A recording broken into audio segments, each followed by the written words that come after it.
Bueno, vamos a ver ahora toda la parte de mediastino y pleura principalmente y de patología cardiovascular. Tenemos que recordar un poquito anatómicamente cuáles son las estructuras y cuáles son los límites que encontramos en el mediastino. Principalmente el mediastino lo tenemos ubicado entre los dos pulmones, hay un espacio que llamamos mediastino, donde encontramos principalmente el corazón y los grandes vasos, pero también hay muchos ganglios y hay otras estructuras como por ejemplo el timo o el nervio frénico, de modo que hay que tener en cuenta estas estructuras también a la hora de evaluar algunas patologías.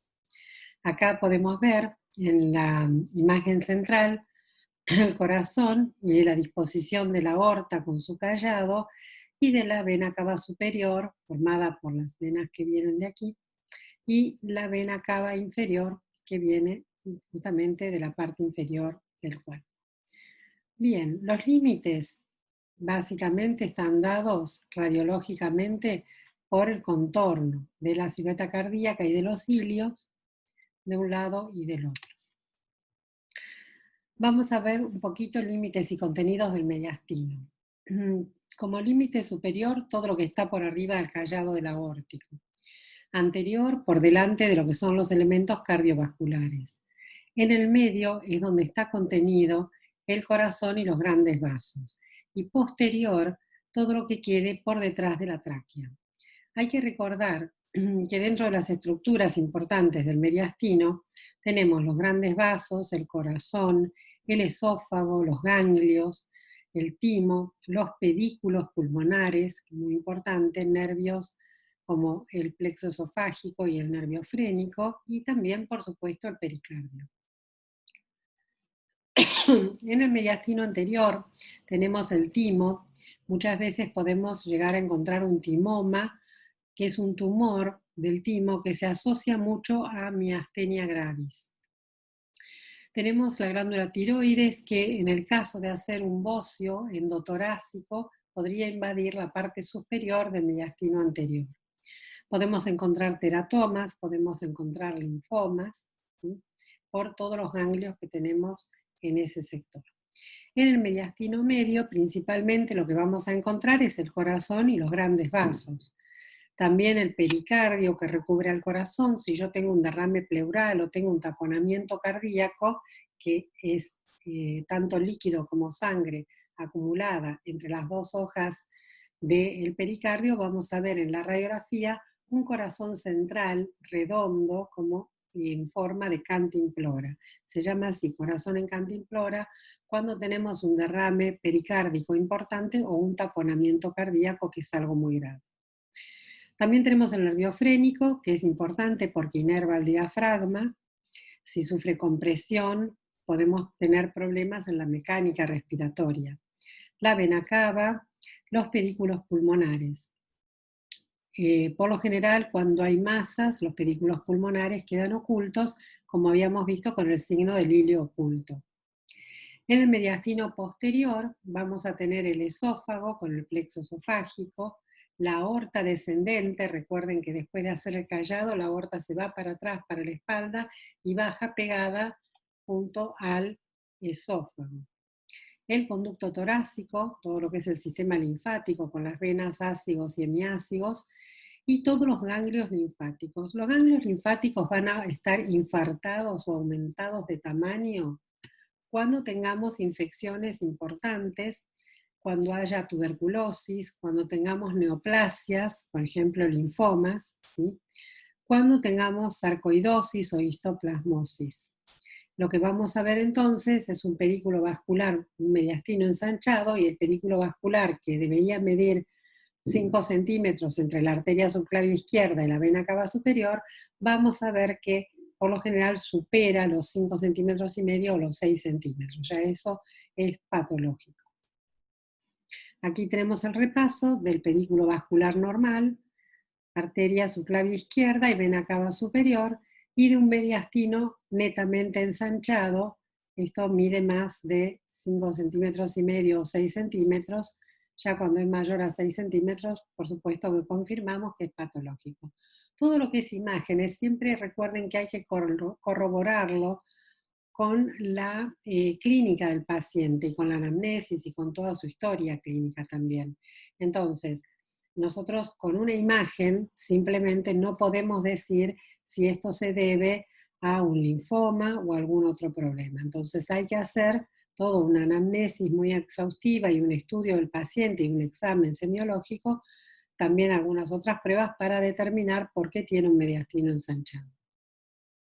Acá tenemos imágenes de mediastino ensanchado. Fíjense que acá el botón aórtico está como duplicado, como doble botón, y acá hay un montón de masas raras. Acá también tenemos un mediastino ensanchado. Y con respecto a lo que es la patología pleural, recuerden que el mediastino también se conecta con las pleuras, con lo que es la hoja parietal de la pleura. ¿Sí? La hoja visceral es la que está en contacto con el pulmón. Lo que podemos encontrar es que se acumula a veces algún líquido entre las dos hojas de la pleura pulmonar. Entonces, podemos tener un derrame pleural o podemos tener un hemotórax o un quilotórax, depende qué tipo de líquido se acumule, o bien un empiema, si el derrame pleural se contamina, se infecta y tenemos gérmenes y piocitos, entonces tenemos un empiema. También tenemos lesiones de la pleura que pueden ser lesiones extrapleurales que tienen el signo de la panza de embarazada, ¿sí? Es un signo así, y tumores de pleura que destacamos dos principalmente, los malignos y los benignos. Los malignos tenemos el mesotelioma, que es un tumor muy agresivo, con una alta mortalidad, que lamentablemente da mucho derrame paraneoplásico. Es un tumor que está asociado principalmente a la asbestosis, y la asbestosis, los asbestos en realidad es el amianto, y es un tumor de muy mal pronóstico. Y los tumores benignos, el más común es el tumor fibroso de pleura, que a veces puede semejar un gran quiste o un nódulo. Cuando tenemos un derrame pleural, tenemos que analizar con los criterios de Light qué tipo de líquido es, si es un trasudado o si es un exudado. Por lo general, los líquidos de tipo trasudado responden a problemas en las presiones hidrostáticas y presión oncológica en los capilares y suelen tener principalmente un origen cardiogénico. Los exudados son más típicos de las infecciones o bien, si es un exudado hemorrágico, de las neoplasias. En la radiografía, lo que vamos a ver cuando tenemos patología pleural con un derrame pleural es, primero, si el derrame es pequeño, la ocupación de los senos costofrénicos. Se van a borrar los senos costofrénicos, ya no vamos a ver esos piquitos que veíamos oscuros, sino que van a estar borrados. Puede estar de un lado, puede ser bilateral. Si el derrame es mayor, vamos a ver una opacidad, una radioopacidad, con una línea de concavidad superior que se llama línea de Damoiseau-Ellis. En la tomografía, la localización y los derrames menores a 150 mililitros no son visibles y entonces lo que podemos hacer, se puede hacer es una ecopleura con el ecocardiograma que va a detectar bien la cantidad de líquido cuando no es muy importante. En la tomografía lo que podemos ver es el realce, ¿sí? Cuando tenemos empiema. La ecopleura es esta ecografía o ultrasonido que permite detectar los derrames pequeños. También en los pacientes pediátricos, para no irradiarlos, podemos hacerlo. Y si hay que hacer una punción, también sirve como guía para tratamientos invasivos. El empiema es un derrame pleural que es purulento, que tiene gérmenes activos, puede tener forma de media luna o ser elíptico y puede estar libre o bien, si ya ha pasado mucho tiempo, se pueden formar tabiques fibrosos y quedar tabicado o encapsulado.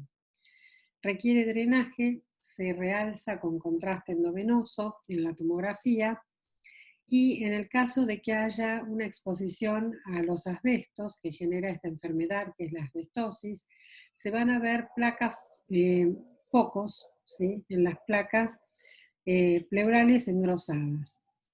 Hay una calcificación y un gran engrosamiento difuso, y el riesgo de la asbestosis, por supuesto, que cause mesotelioma, que es el tumor maligno de pleura que tiene muy mal pronóstico.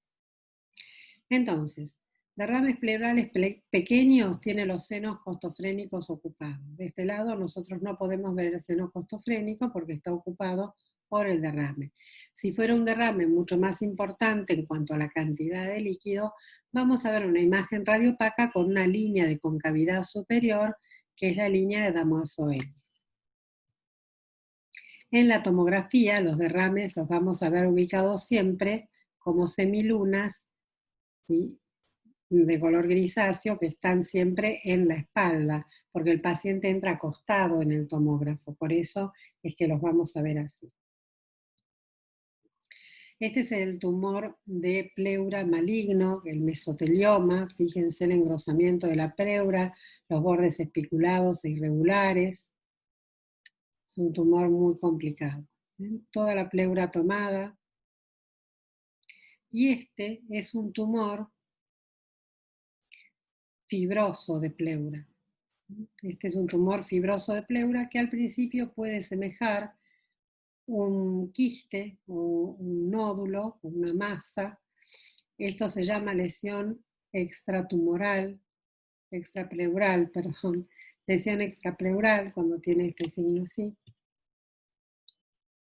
Signo de la panza de embarazada. Presenta ángulos obtusos, ven la panza de embarazada.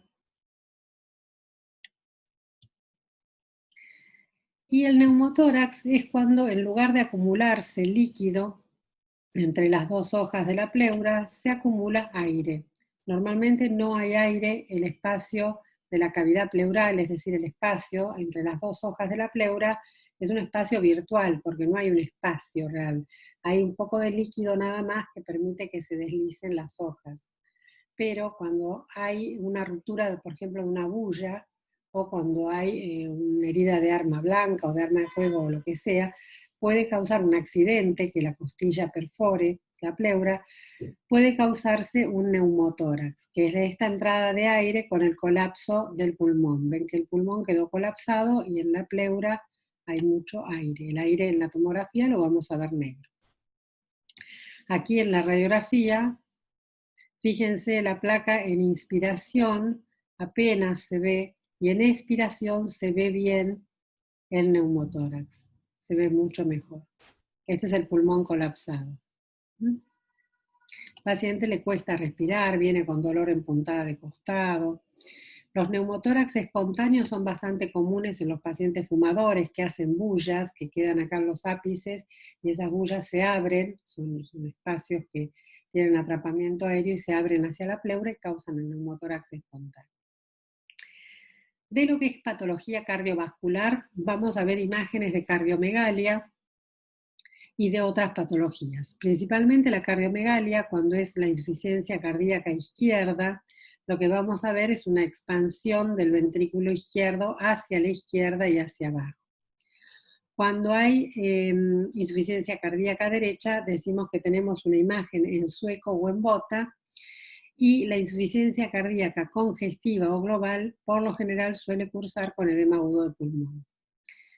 El edema agudo de pulmón lo veíamos con esa imagen en alas de mariposa, y de acuerdo a la cantidad de cuadrantes que va ocupando el edema, si ocupa un cuadrante, 2, 3 o 4, es el grado de severidad que tiene el paciente.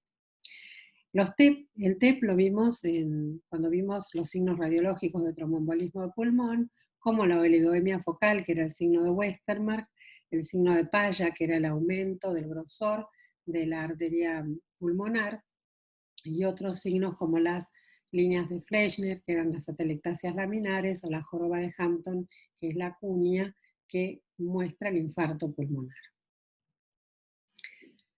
¿Qué podemos hacer para evaluar el corazón? Bueno, en la radiografía de tórax lo que vamos a ver del corazón principalmente es si tiene una cardiomegalia o no. y si hay ensanchamiento del botón aórtico o del mediastino, algo que nos haga sospechar que tengo algún problema en la aorta. Podemos ver el signo de la silueta, si es positivo o negativo, si hay un signo que se llama el signo del calcio, que ya lo vamos a ver, o el signo del 3, son signos de diferentes patologías.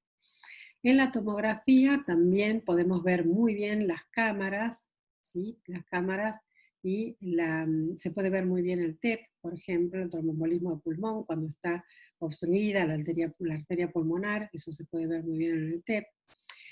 El ecocardiograma con o sin Doppler es uno de los mejores estudios que podemos hacer, incluso el ecocardiograma transesofágico, porque el ecocardiograma siempre nos permite cuantificar, nos permite medir la fracción de eyección en el caso de una insuficiencia cardíaca, nos permite medir las presiones, nos permite medir los volúmenes, el tamaño de las cámaras, los flujos, si estamos hablando de Doppler, de uso de Doppler, y luego tenemos la resonancia y la cámara gamma. La cámara gamma se usa más que nada en pacientes con coronariopatías o pacientes cardiópatas que se evalúa si está bien perfundida o no el área, el territorio de las coronarias. Bien, entonces en la radiografía de corazón básicamente lo que tenemos es la cava superior, la aorta, la arteria pulmonar con los cilios, ¿sí? La aurícula derecha, el ventrículo derecho es lo que queda más anterior a nosotros y el ventrículo izquierdo. Y finalmente la vena cava inferior. En la tomografía, ustedes ven aurícula derecha, ventrículo izquierdo, aurícula izquierda, y esta es la aorta descendente, ¿sí? Esto sería una ventana mediastínica de la tomografía.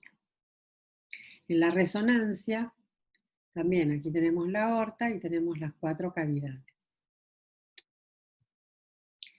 La ecografía del corazón, el ecocardio, ¿sí? Que permite, aparte es un estudio dinámico, nos permite estudiar mucho todo lo que es movimiento, si el corazón tiene un movimiento normal o si tiene un movimiento patológico. Esta es una imagen de lo que es una cámara gamma, ¿sí? Que muestra el grado de perfusión del corazón.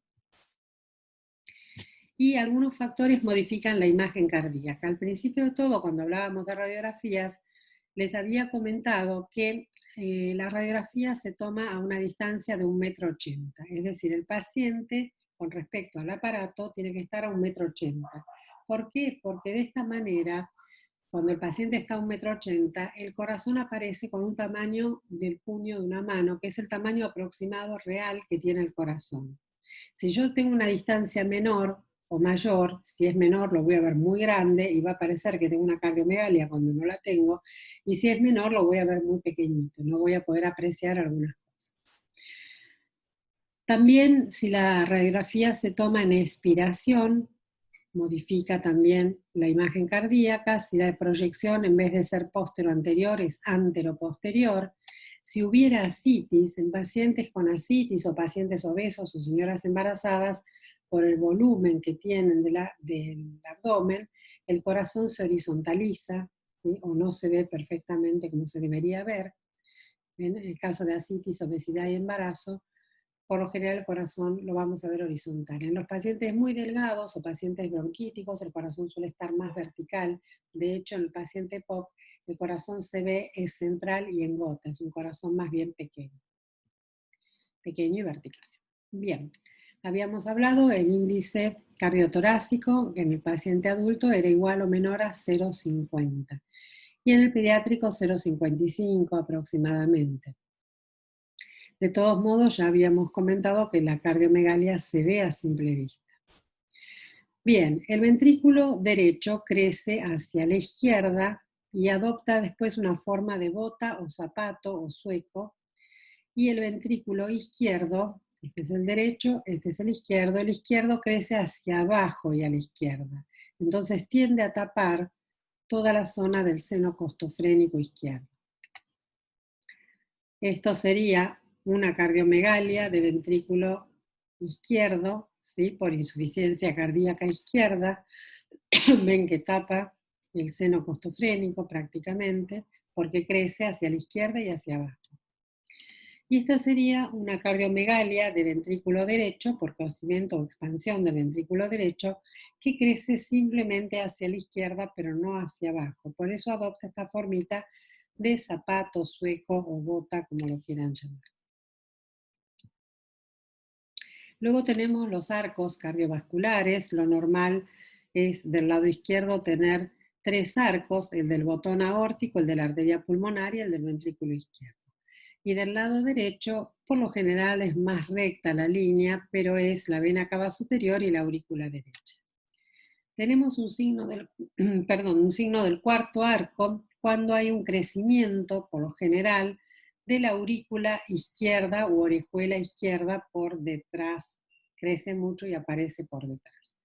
Entonces, tenemos el botón aórtico, la arteria pulmonar y aparece este cuarto arco aquí que corresponde al crecimiento patológico de la aurícula izquierda y luego el ventrículo izquierdo.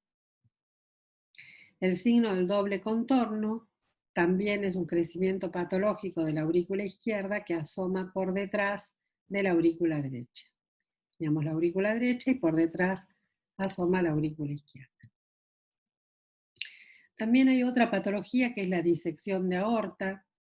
A veces la íntima de la aorta se puede romper o pinchar y entonces la sangre empieza a extravasarse entre las túnicas, que son las capas de la aorta, y empieza a disecarlas, ¿sí? Las empieza a separar y abrir, y a medida que el corazón late y lanza, ¿sí? Eyecta toda la sangre por la aorta, se diseca cada vez más. En la clínica del paciente, normalmente el paciente tiene un dolor anginoso, un dolor tipo Angor en el centro del corazón, que es un dolor compresivo parecido al del infarto, pero rápidamente ese dolor se traslada hacia la espalda, precisamente porque se va disecando y la aorta hace el callado y se va para la espalda.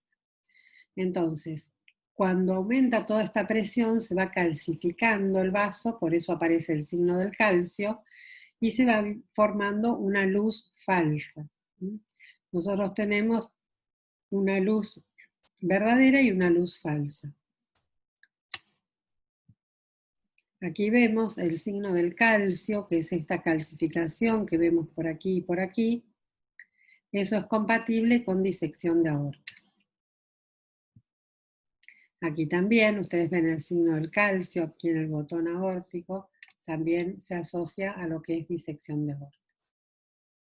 Aquí se ve muy bien cómo está formándose este tabique, ven que acá en la aorta ascendente y acá en la descendente se ve mucho mejor, donde tenemos la luz verdadera y la luz falsa. La luz falsa precisamente es la sangre que se va metiendo y disecando las capas de la aorta. Y finalmente tenemos el aneurisma de aorta, que puede tener forma sacular o fusiforme. Este es un aneurisma fusiforme, sacular es de un solo lado, que es como una formación globosa, una dilatación que se hace en la pared de la aorta. El aneurisma no es una urgencia, fíjense aquí el tamaño de este aneurisma, acá tenemos un mediastino ensanchado debido a un aneurisma. El aneurisma no es una urgencia, hay que controlarlo y hay que hacer un seguimiento muy de cerca porque corre el riesgo de romperse o de hacer una disección de aorta. La disección de aorta sí es una urgencia y hay que salir corriendo. Otra cosa que podemos llegar a ver es la coartación de la aorta. La coartación de la aorta por lo general es una cardiopatía congénita y es este estrechamiento, a veces se forma un tabique que estrecha mucho la luz de la aorta. Y se ve, ustedes van a ver acá el estrechamiento en esta angioresonancia. Ahí se ve perfectamente.